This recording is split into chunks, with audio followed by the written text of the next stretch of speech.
प्राचीन भारत की धरती पर एक ऐसा जगह था जहां ज्ञान के अनंत स्रोत प्रवाहित होते थे। यह स्थल केवल एक विश्वविद्यालय नहीं था, यह शिक्षा, संस्कृति और वैज्ञानिक सोच का एक महान केंद्र था, जहां भारत और विश्व के महान विद्वानों ने मिलकर ज्ञान की सीमाओं को विस्तार दिया। यह इतिहास का एक चमकता हुआ अध्याय था जिसने हजारों वर्षों तक इतिहास को आकार दिया, जो कई बड़े बड़े हमलों को भी झेला और 700 सालों तक मिट्टी के अंदर दबा रहा। दोस्तों, मैं बात कर रहा हूँ विश्व प्रसिद्ध भारत का सबसे बड़ा विश्वविद्यालय नालंदा विश्वविद्यालय की, जिसे नालंदा महाविहार कहा जाता था, जो समय के साथ साथ धुंधला हो गया, पर इसकी गूंज आज भी सुनाई देती है। चलिए नालंदा की उस अद्भुत कहानी को जानते हैं जिसने सदियों तक विश्व को प्रेरित किया। आज से 1500 साल पहले 5वीं शताब्दी में प्राचीन मगध साम्राज्य अभी के बिहार, वहाँ पर गुप्त वंश का शासन था। वहाँ के राजा थे कुमारगुप्त प्रथम, जिन्होंने नालंदा विश्वविद्यालय का निर्माण कराया था। नालंदा संस्कृत के 3 शब्दों से मिलकर बना है, ना, आलम, दा, जिसका मतलब होता है एक ऐसा ज्ञान का केंद्र जिसकी कोई सीमा ना हो। नालंदा महाविहार बनाने का उद्देश्य था विश्व में एक अच्छी शिक्षा का केंद्र बनाना जो पूरी दुनिया को ज्ञान दे सके। इस महाविहार में एडमिशन लेने के लिए एक एंट्रेंस एग्जाम देना होता था। एंट्रेंस पास होने के बाद ही एडमिशन मिलता था। यहाँ संस्कृत और पाली लिपि में पढ़ाई होती थी, जिसमें वेदांत, दर्शन शास्त्र, विज्ञान, खगोल शास्त्र, वास्तुकला, शिल्पकला, व्याकरण, ज्योतिष, योग शास्त्र, चिकित्सा, भौतिकी, गणित, इतिहास, तंत्र शास्त्र जैसे और भी कई तरह की पढ़ाई होती थी, और यहाँ से पास होने वाले छात्रों को सर्टिफिकेट भी दिया जाता था। नालंदा यूनिवर्सिटी काफ़ी बड़े क्षेत्र में फैला हुआ था। उसके अंदर 8 कंपाउंड्स थे, जिसमें क्लासरूम, हॉल्स, मंदिर, मठ, स्तूपा आदि मौजूद था। इसमें बच्चों के लिए 300 से ज़्यादा क्लासरूम्स थे, और यहाँ पर 10,000 स्टूडेंट्स को पढ़ाने के लिए 2,000 टीचर्स मौजूद रहते थे। यहाँ पढ़ने वाले किसी भी स्टूडेंट से किसी भी प्रकार की फीस नहीं ली जाती थी। महाविहार के अंदर 3 बड़ी बड़ी पुस्तकालय थी, रतन रंजन, रत्नोदरी और रत्न सागर। उसमें से एक पुस्तकालय तो 9 मंजिला था और पुस्तकालय को धर्मगंज कहा जाता था। यहाँ सभी प्रकार के 90 लाख से अधिक किताबें और तारपत्र, पांडुलिपि यानी हैंड रिटन मैन्यूस्क्रिप्ट मौजूद था। यहाँ अलग अलग दौर में कई महान टीचरों ने पढ़ाए, जिसमें नागार्जुन, बुद्ध पालिता, संत रक्षिता और आर्यदेव जैसे कई टीचर्स हुए। साथ ही अलग अलग समय पर यहाँ से कई ऐसे स्टूडेंट निकले जिन्होंने दुनिया भर में अपना नाम रोशन किया। उसमें से थे हर्षवर्धन, धर्मपाल, नागार्जुन, हुएनसांग, फाहियान आदि आदि। महाविहार की सारी जरूरत को पास के 200 गांव से लिए गए कर से पूरा किया जाता था। साथ ही कई राजा और बड़े बड़े सेठ भी दान दिया करते थे। वैसे ही समय बीतता गया, शासन बदलता रहा, लेकिन सभी राजाओं ने हमेशा महाविहार की हर तरह से सहयोग करते रहे। इसी तरह समय निकलता गया, महाविहार विकसित होता गया। महाविहार करीब 35 एकड़ के क्षेत्र में फैल गया। नालंदा महाविहार 5वीं शताब्दी से 11वीं शताब्दी तक विश्व प्रसिद्ध थे।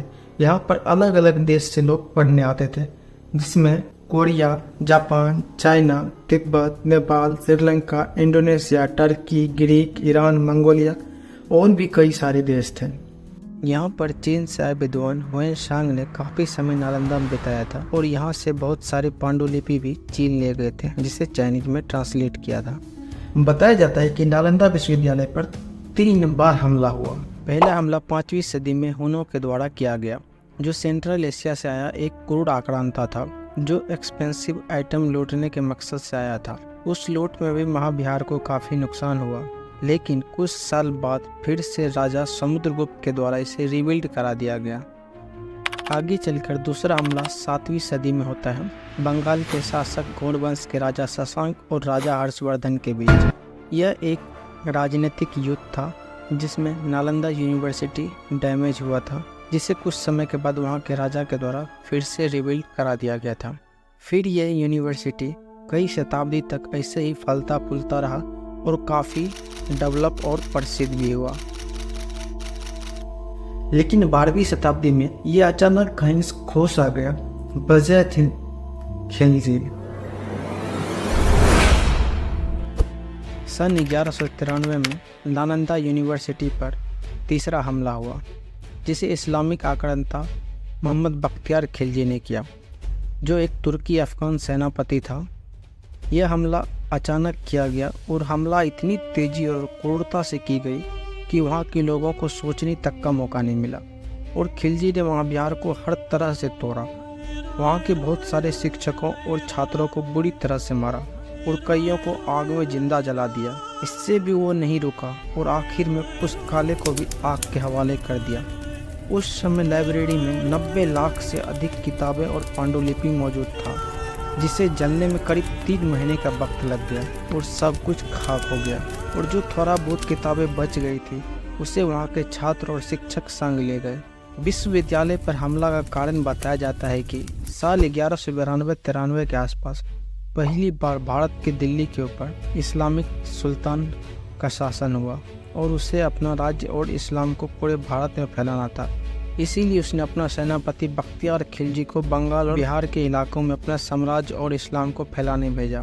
खिलजी को गैर इस्लामी चीज़ों से नफरत, इसीलिए उसने बुद्धिस्ट मठ नालंदा विश्वविद्यालय, जो कि बुद्ध धर्म का एक प्रमुख केंद्र था, वहाँ हिंदू और बौद्ध धर्म के साथ साथ कई अन्य विषयों की शिक्षा दी जाती थी। इसीलिए उसने भारत के प्राचीन शिक्षा और केंद्र और यहाँ मौजूद महान ग्रंथों को तबाह करने के इरादे से ही यहाँ पर भीषण उत्पाद मचाया और सब कुछ तबाह बर्बाद कर दिया। यह तबाही इतनी बड़ी थी कि उसके बाद महाबिहार कभी भी नहीं बन पाया। फिर धीरे धीरे वक्त के चपेट में महाबिहार खंडहर बन साल बीतते गया और वो ज्ञान की केंद्र एक मिट्टी का टीला बन के रह गया, जिसे ना कोई देखने वाला ना ही कोई पूछने वाला था।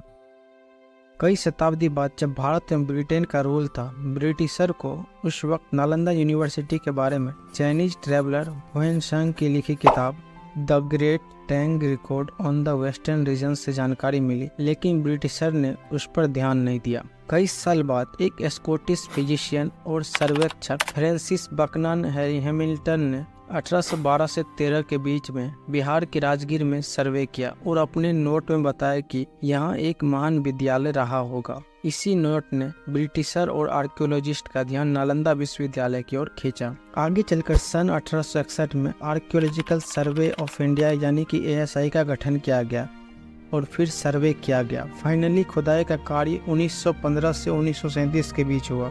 फिर वो वहाँ नालंदा विश्वविद्यालय का अवशेष मिला और हमारे महान धरोहर के बारे में हम जान पाए।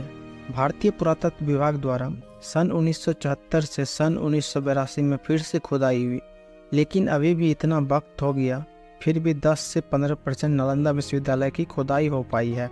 नालंदा विश्वविद्यालय दुनिया भर में प्रसिद्ध था। यहाँ की आधुनिक शिक्षा, आधुनिक ज्ञान विश्व प्रसिद्ध था।